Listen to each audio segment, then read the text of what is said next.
nous allons les célébrer par sa parole. La Bible dit, il envoie sa parole et sa parole est guérie dans le nom de Jésus pour les Seigneur. Quel élève le nom de Jésus, adore-le. Il est notre Dieu, il mérite la gloire, il mérite l'honneur, il mérite la formation, notre Dieu, notre Seigneur. Il est digne d'être élevé, il est digne d'être magnifié, le Seigneur des gloires. Qu'il soit élevé, qu'il soit magnifié, notre Dieu, notre Seigneur. Yahweh, nous t'adorons parce que ta parole est vie, parce que ta parole est la solution, parce que ta parole est la grâce. Yahweh, nous bénissons ton nom, parce que sans toi, notre vie n'a pas de valeur. Sans toi, notre vie n'a pas d'importance. Sans toi, notre vie n'a pas d'utilité. Voilà pourquoi nous verrons encore pour te célébrer. Nous verrons encore pour te lever. Nous verrons encore pour te rendre gloire au mal. C'est toi qui mérites la gloire. C'est toi qui mérites l'honneur. C'est toi qui mérites l'adoration. Que la gloire et la louange te reviennent juste. Seigneur, parle-nous. Enseigne-nous. Tout est puissant qui ne lève pas ton nom, visible ou invisible. Nous détruisons cela dans le nom de Jésus. Père, que ta grâce et ta faveur, Seigneur, nous accompagnent. Parce que tu es le Seigneur du Seigneur. Et nous t'élevons enseigner comme Seigneur. Que la gloire et la louange te reviennent dans le nom de Jésus. Nous t'avons ainsi prié. Amen. Nous allons nous asseoir et nous acclamons très fort pour notre Seigneur. L'Église, je crois que nous allons essayer de continuer notre enseignement. Et aujourd'hui, nous allons terminer sur la conformité. Nous sommes en train de parler sur la conformité. Je vais essayer de faire une petite récapitulation encore et pour terminer une fois de plus sur l'enseignement de la conformité. Romains chapitre 12. Romains chapitre 12. Aujourd'hui, je termine l'enseignement. Nous clôturons l'enseignement aujourd'hui sur la conformité ou la concordance. Romains chapitre 12, je lis pour la bonne audition, pour ceux qui n'étaient pas avec nous. Je vous exhorte donc, frères, par les compassions de Dieu, à offrir vos corps comme un sacrifice vivant, saint, agréable à Dieu. Ce qui sera de votre part un culte raisonnable. Ne vous conformez pas au siècle présent, mais soyez transformés par le renouvellement de l'intelligence, afin que vous discerniez quelle est la volonté de Dieu, ce qui est bon, agréable et parfait. Voilà l'Église, ce que nous avons exploité pendant un long moment, selon la parole de Dieu et selon l'inspiration du Seigneur. Rappelez-vous que je vous ai dit, l'Église, nous croyons à la progressivité de la révélation. Nous croyons selon l'inspiration de Dieu. Pourquoi le Seigneur m'avait mis à cœur de partager avec vous ce thème sur la conformité, sur la concordance. Nous avons constaté et remarqué dans la vie des enfants de Dieu, beaucoup des enfants de Dieu ne cherchent pas à être en conformité avec Jésus, avec Dieu. Mais ils préfèrent être en conformité avec le monde. Or, il y a un verset biblique qui nous dit, si nous lisons ensemble dans Jacques 4, 4, Jacques chapitre 4, reprenez vos Bibles l'Église. Jacques chapitre 4, du verset 4. Regardez ce que la Bible nous dit. Adultères que vous êtes, ne savez-vous pas que l'amour du monde est inimitié contre Dieu?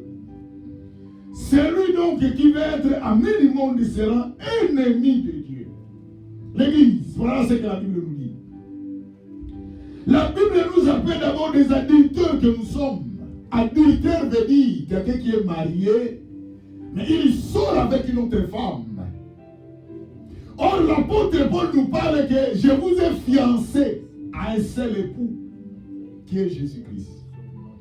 Et lorsque nous laissons le Seigneur à notre vie, nous allons vers notre Dieu, c'est l'adultère spirituelle. Il dit, ne savez-vous pas que l'amour du monde,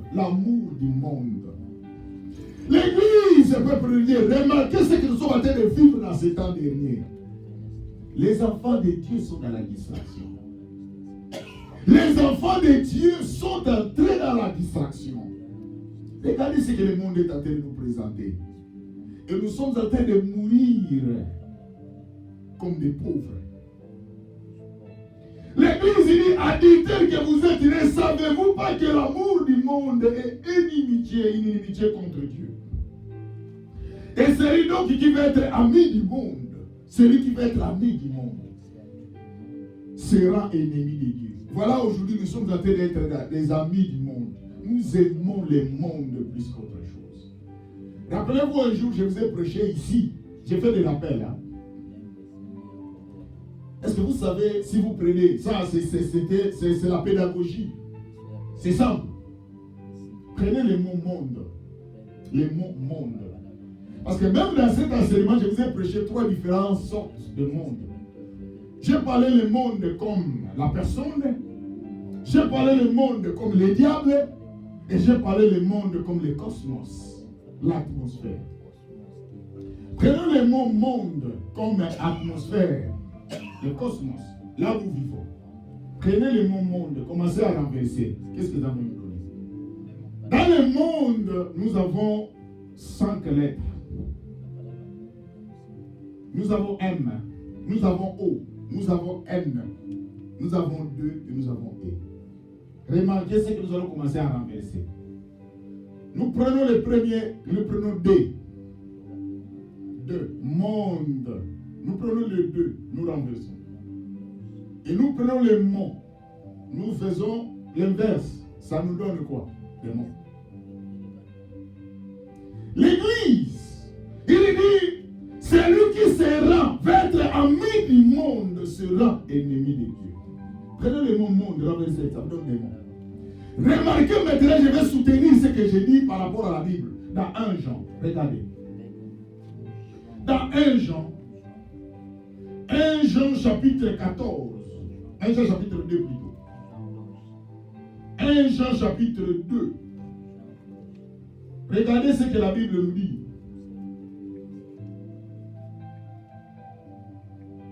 1 Jean chapitre 2.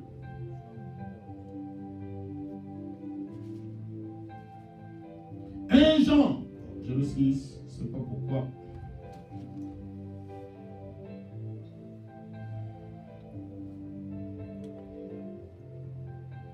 Jean chapitre 2.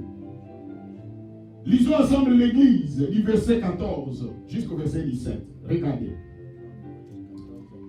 Il dit, je vous ai écrit, Père, parce que vous avez connu celui qui est dès le commencement. Jésus est en train de parler. Je vous ai écrit, jeunes gens, parce que vous êtes forts, et que la parole de Dieu demeure en vous, et que vous avez vaincu le malin. Regardez ce que la Bible nous dit. Il y a le verbe demeurer. Il faut que la parole de Dieu demeure en vous. L'Église, il y a des fois, vous vous posez des questions. Pourquoi vous n'arrivez pas à vaincre le diable? Parce que vous n'avez pas la parole. Vous ne lisez pas la Bible. Vous passez plus de temps dans vos téléphones. Le diable a compris notre faiblesse. C'est là quand les démons nous attaquent. Nous sommes fragiles. Ils nous récupèrent facilement. Il n'y a pas la vie de prière parmi nous. Vous allez voir, même il y a d'autres personnes, ils n'ont même pas une journée qu'ils se retirent avec Dieu pour chercher la face de Dieu. Il dit, je vous ai écrit jeunes gens. Nous sommes des jeunes. Il y a 3 étapes de la vie. Il y a des jeunes, il y a des enfants, il y a aussi des vieillards. Il nous maintenant il ajoute, parce que vous êtes forts et que la parole de Dieu demeure en vous. Lorsque la parole demeure, regardez les résultats. Et que vous avez vaincu les malins. Ne peut vaincre le diable, celui qui a la parole. Rappelez-vous de l'histoire de Jésus dans Matthieu chapitre 4. Le diable va se présenter, il est écrit. Jésus répond, il est écrit aussi. C'est grâce à la parole que Jésus a vaincu le diable. Regardez maintenant le verset 15 pour soutenir que le mot monde, c'est le démon. Il dit, n'aimez point le monde, ni les choses qui sont dans le monde. Si quelqu'un aime le monde, l'amour du Père n'est point en lui. Le monde que le Bible parle ici, c'est les démons, les diables. Même les choses qui sont dans les diables, les mensonges, vantardisme, l'orgueil, tout toutes ces valeurs qu'on appelle des anti-valeurs, la Bible dit qu'il ne faut pas aimer. Il dit si quelqu'un aime le monde, l'amour du Père, Dieu, l'amour de Dieu. Or, nous cherchons l'amour de Dieu dans notre vie. Est-ce que vous savez que l'Église, ce que nous vivons sur cette terre, ce n'est que l'amour de Dieu. Nous vivons l'amour de Dieu. Comme ne vous trompez pas. Ce n'est pas parce que nous avons fait du bien aux gens. Ce n'est pas parce que nous sommes des pasteurs. Ce n'est pas parce que nous sommes des chrétiens. Non, ce n'est que l'amour de Dieu qui nous fait vivre. Il dit car tout ce qui est dans le monde, la convoitise de la chair. Tout ce qui est dans le monde, c'est toujours la chair. La convoitise de la chair.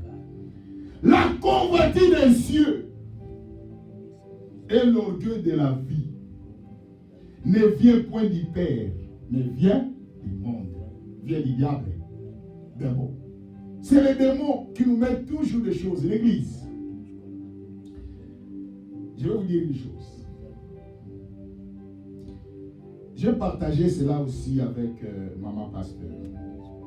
Je ne suis pas saint, mais je suis en train de lui parler de quelque chose. Vous savez, dans la vie, ce sont des choses qui se passent dans la vie, même du côté des femmes, même du côté des hommes. Dieu a créé l'homme à son image. Mais l'homme n'est pas rassasié. Rappelez-vous de cet enseignement que je vous ai parlé sur l'inconfortabilité ontologique. Comment l'homme vit. L'homme vit de deux choses, l'incertitude et l'insécurité. J'ai parlé de ça. L'homme n'a jamais été satisfait, c'est l'insécurité. Tout le monde se sent toujours dans l'incertitude. Il n'est pas sûr. Et l'homme sent toujours dans l'insécurité. Et l'insécurité, c'est-à-dire, il voit comme s'il n'est pas sûr. C'est vrai que vous allez voir que quand quelqu'un a de l'argent, il a $100, il n'avait rien, il cherche $100. C'est l'insécurité. On lui donne $100, il voit comme si ça ne convient pas. Il cherche encore des $100. Et quand on va lui donner des $100, il cherche encore $1000. Quand il va avoir $1000, il cherche encore $10 000.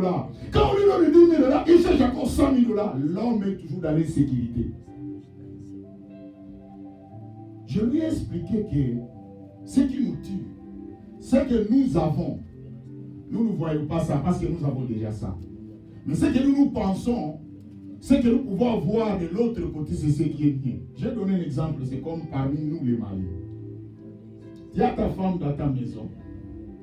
Tu vois comme si cette femme ne te convient pas. Pourquoi? Parce que tu l'as avec toi dans ta maison. Dans tes pensées, tu es en train de penser toujours, si j'essaie avec une autre de l'autre côté, j'aurai quelque chose où je serai satisfait. Or, c'est le contraire. C'est ça l'homme. Il dit, la convoitise des yeux, la convoitise de la chair, l'église, peuple de Dieu, le monde. Il dit, et l'orgueil de la vie ne vient point du Père, ne vient du monde. Voilà le monde. Le diable sait que lui va aller en affaire. Il est au courant. Dieu ne lui a pas caché. Dieu lui avait dit toute la vérité. Connaissant cette vérité, le diable ne peut pas nous laisser libres. Et qu'est-ce que le diable va faire? Il va commencer à nous séduire. Voilà, c'est cela que vous voyez aujourd'hui. Même quand quelqu'un s'habille, il ne s'habille plus pour lui-même, il s'habille pour l'autre. Je ne suis pas contre. Il y a des fois où nous habillons pour l'autre. Mais pas de la façon dont nous nous habillons. Là, ça devient plus grave. Quand quelqu'un s'habille, dit que je vais le chauffer, il va sentir de quoi? Avec quel moi je me chauffe. Là, c'est le plus normal. C'est le plus normal. Il dit, il faut sentir quand je vais m'habiller. Non. Quels sont les gens qui vont sentir? Ça devient normal. Il dit, dans le verset 17, pour terminer, il dit, ne vient pas du Père, vient du monde, du démon. Il dit dans le verset 17, et le monde passe, et sa convoitise aussi. Le monde va passer, et sa convoitise. C'est-à-dire, toi tu t'accroches dans la convoitise, tu vas passer. Toi tu t'accroches avec l'orgueil des yeux, ou de l'orgueil de la vie, la convoitise des yeux, tu vas passer. Parce que la Bible dit, tout va se passer. Mais celui qui fait la volonté de Dieu demeure éternellement. Aujourd'hui, je vais vous parler sur la volonté de Dieu. C'est difficile à l'église. C'est difficile l'église. J'ai toujours l'habitude de dire à l'église, la vie c'est une discipline.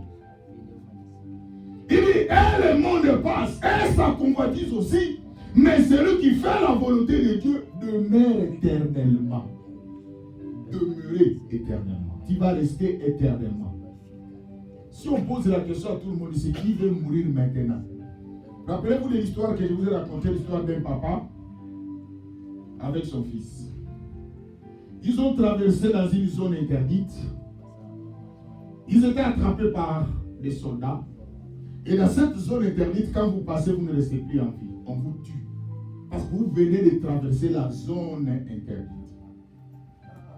Mais ce jour-là, le soldat était gentil.